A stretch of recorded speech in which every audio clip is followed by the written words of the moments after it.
अगर मैंने अपना एनालिसिस किया तो मुझे ये लगा कि नीट में जो है ना खाली पहले ड्रॉप फ्रॉम डॉक्टर बनने के लिए देता था। नीट में खाली पहले ड्रॉप डॉक्टर बनने के लिए देता था।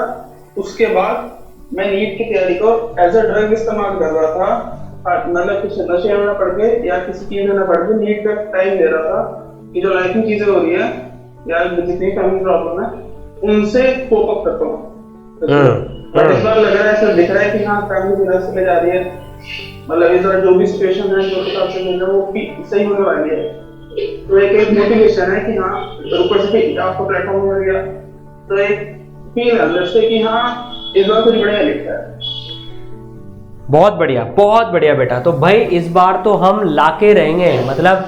और देख, जो सारी कंडीशंस है ना ये रिवर्स होता है। देखिए एक चीज बताता हूँ तेरे को, जो भी सारी कंडीशंस और जो सारी चीजें है ना लाइफ में, जो भी चीज आती है ये रिवर्स तरीके से सॉल्व होती है।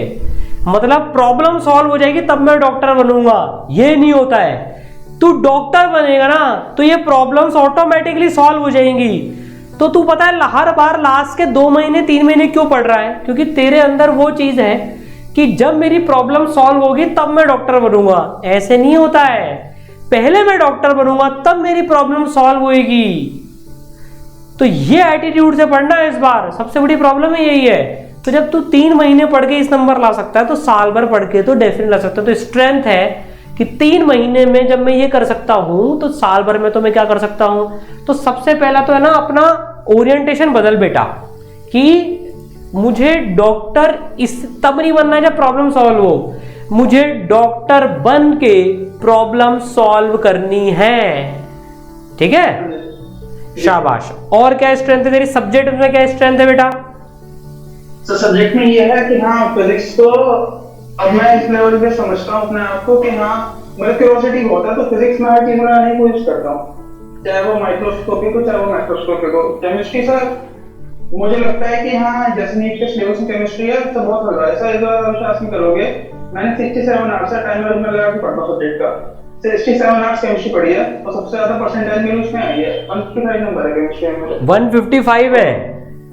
हाँ जी। अरे वेरी गुड। 67 70 से पूरे मिले केमिस्ट्री में। तो मुझे केमिस्ट्री में ये फील हो गया कि हाँ केमिस्ट्री जो है आपको इनऑर्गेनिक करना एनसीईआरटी रीड कर लो चाहे याद मत करो आपके, क्योंकि जो ऑप्शन आते हैं नीट के अंदर वो बहुत ऐसे आते हैं कि याद ना भी हो ना तो भी चल जाएगा, बस आपने एनसीईआरटी के टेक्स्ट देखा हो तो एलिमिनेशन हो जाते हैं। ठीक है, फिजिकल बहुत करवाई थी तो इसलिए इज्जत बच गई मेरी। और ऑर्गेनिक लास्ट टाइम पे मैंने क्या करा कि 3 चीजें पढ़ी थी, रिएक्शन पढ़ ली थी और रिएक्शन मैकेनिज्म पढ़ा था और जीओसी पढ़ी थी बस।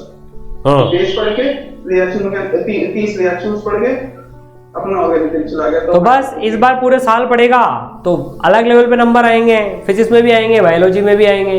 हाँ जी सर, कॉलेज छोड़ रहा हूँ मैं, अपने डॉक्यूमेंट्स निकलवा रहा हूँ तो अब पूरा इधर से फोकस कर रहा हूँ। ओके, और कहाँ के रहने वाले बेटा? सर दिल्ली के रहने वाले। दिल्ली के रहने वाले हो आप? ओके, चलो है ना, ऑल दी बेस्ट। ठीक है, तो मुझे जितना समझ में आ रहा है कि और जो मेनली जो बैड पॉइंट्स में जो टू इम्प्रूव है, जो बैड पार्ट रहा वो एक तो मुझे समझ में आया कि पूरे साल भर कंटिन्यूटी नहीं रही है ना। सर दूसरा बैड पार्ट मेरा ये था, पहले तो एक कंटिन्यूटी नहीं थी, दूसरा पिछले 2 साल में खाली 4 मॉक टेस्ट थे जिसमें 3 पार्ट वाले थे और 1 क्विज टेस्ट था। और तीसरा अच्छा क्वेश्चन सॉल्व नहीं कर रहे जितने पिछले 2 साल से थे, तो जो थ्योरी थी उससे दम पे दे रहा हूँ, पुराने नॉलेज पे दम पे दे रहा था। इसलिए माय गॉड ये था। बस ये कर लिया मैंने अच्छी बात कि बायो जो है ना उसे डिकोड कर लिया एनसीईआरटी के हिसाब से। पर बेटा तू एक बार बता, तूने सिर्फ 4 मॉक टेस्ट दिए और कुछ ही प्रॉब्लम सॉल्व करे है ना? हाँ जी सर। माय गॉड भाई, इस बार कम से कम 52 मॉक टेस्ट देने, 52 संडे है। दिक्कत नहीं है मुझे। हाँ जी, मेन चीज ये है कि बस सर ये था कि हाँ पहले जो है ना मतलब एकदम वो होता है ना कि हाँ कुछ भी अगर करता था ना। पिछले साल तेरे पास कोई मेंटर था क्या बेटा? सर नहीं मैंने कोई मेंटर की गाइडेंस ली सर, ना ही कोई यूट्यूब पे लेक्चर देखा सर, ना ही कोई कोचिंग ली मैंने, खाली पहले ड्रॉप ली थी उसके बाद से सीधा सर किसी गाइडेंस में आया तो अब आया। बहुत बढ़िया। तो देख इस बार देख तेरे पास में एक तो मेंटर है ना, और मैं बच्चों एक बार बताऊं आपके साथ में स्पेशल मेंटर भी एक एसोसिएटेड होंगे और मैंने उनको बोल रखा है आप सब लोगों का डेटा मेरे पास में आएगा। कौन टेस्ट दे रहा है, कौन टेस्ट नहीं दे रहा है, ठीक है ना।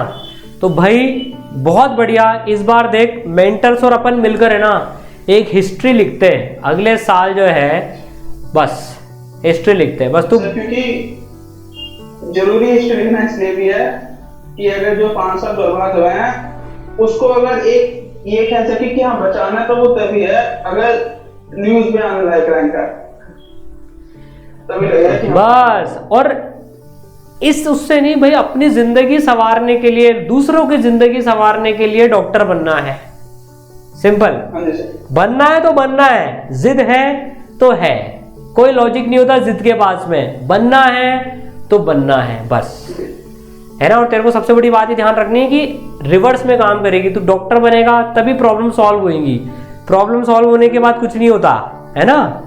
चलो बहुत बढ़िया, शाबाश, थैंक यू। बेस्ट विशेष है, मचा देगा बेटा।